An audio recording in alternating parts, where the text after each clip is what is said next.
Grafikoak txertatuko ditugu dokumentu batean. Horretarako bi metodo daude.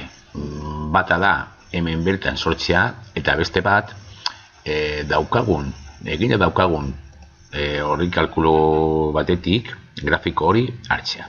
Nik hemen daukat bat eginda, bere grafikoarekin, gero ikusiko dugu nola txertatu. Gainera, hemen lan egiten ari gara kalkulo horrietan, eta batzuetan errezagoa da, taulak egiteko eta grafikoak egiteko, berba da, errezagoa eta aukera gehiago eman. Dena den ikusiko dugu nola txertatu gero. Txertatzen badugu, kokatuko gara dokumentuan. Txertatzen badugu zuzen dokumentuan, egin behar duguna da txertatu, eta diagrama, eta hemen ditugu lau aukera, barra, zutabea, lineala eta zirkulara. Azkenengo aukera, kalkulo horriak zerbitzutik izango da hartzeko eginda daukaguna. Jarriko dugu barra mota, gero aldatu aldugu, ez dago arazorik, eta gertatzen dena da agertzen zaigula bat eginda, eredu moduan. Eta orduan egin behar duguna da hori moldatu. Eta batzuetan,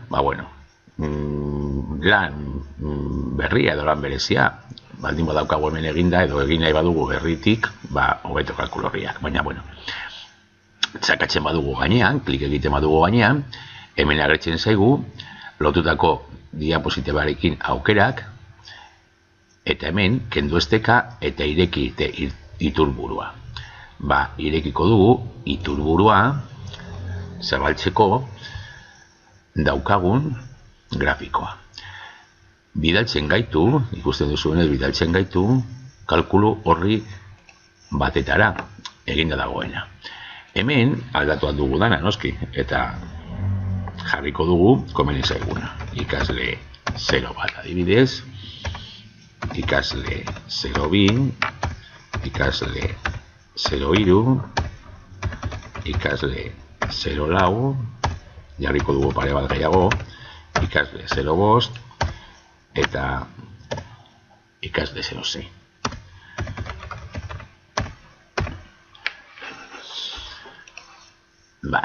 Ikasle 0-1 ez da gelditu, baina, bera bat ezabatuko. Aldatuko dugu baitare noski, zutabe bakoitzaren datuak, hemen jartzen baditugu notak edo, jarriko dugu adibidez mate, jarriko dugu euskera, natura, eta gizarte. Hemen, fijatzen bazarete, lehenengoak ikasle 0-1, 0-2, 0-3, 0-4, horiek bai aldatu egin dira edo sortu egin dira hemen bertan. Baina natura eta gizarte ez dira gertu hemen. Ikusiko dugu gero. Ia mugitzen dugun pizka bat kalkulo horria edo grafikoa egoteko alde batera. Ez du nahi. Jarriko ditugu baitare datu batzuk, kopiatu aldugu hauek eta itxatzi, datu gehiago esateko. Eta hemen berdin, kopiatuko ditugu hauek, datuak izateko zeldatxo guztietan.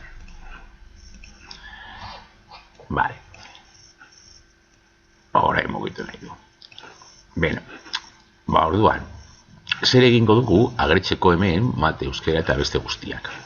Egingo duguna izango da, sakatu 3 puntuetan, grafikoan daude 3 puntuetan, eta editatu diagrama. Diagrama editatzean, hemen agertzen da konfiguratzeko. Eta badaukagu, zein motatako nahi dugun, barra diagrama, hori daukeratu dugun azeratik, baina jarri aldugu lineala edo beste erabatekoa. Bilatzea bat ere, hori iziko dugu dagoen moduan, eta hemen bai datu barrutia, zein zeldetatik hartuko dituen datuak egiteko, hori bai da moldatu behar duguna, hemen egiteko aldaketa.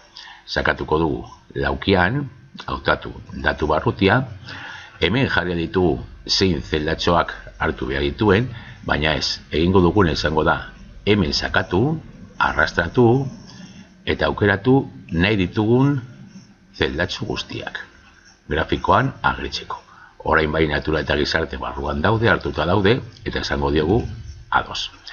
Eta hemen ja, ikusi alduzue, nola, hemen aldatua dira beste gauza batzu, baina normalean ez, itxiko dugu, eta hemen ja, ikusi aldugu nola, mate, euskera, natura, gizarte eta barrekoak aldatu egin dira. Menu honetan, badaude beste aukera batzuk, ezabatu diagrama, deskargatu, argitaratu, kopiatu, eraman behar hori edo ordezko testua. Bueltatzen bagara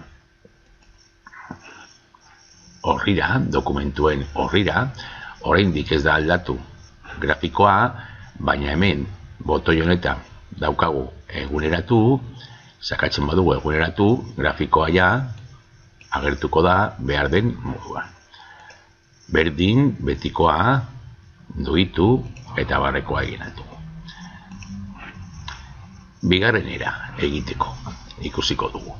Txertatu diagrama eta kalkulu horri zerbitzutik.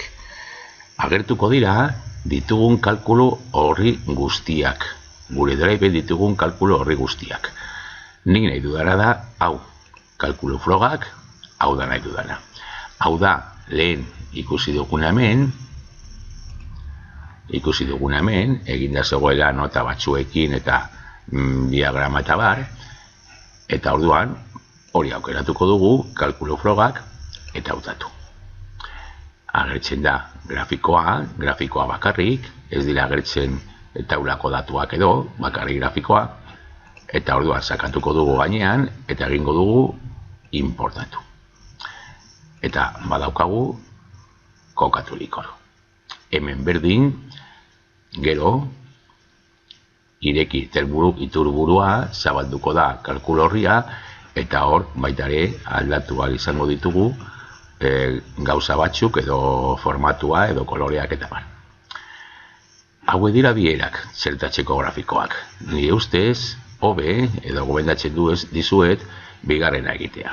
Prestatu beti kalkulu horri batean, prestatu datu guztiak taula batean eta dagokion grafikoa egin, kalkulu horriak ikusti ditugunean ikusiko dugu nola egin, eta gero importatu Google dokumentuetara, importatu grafiko hori. Egunen batean lan egiten badugu hemen iturburuko artxiboan eta zeo zer aldatzen badugu, hemen baitare aldatu egingo da. Eta orduan beti eguneraturik izango ditu.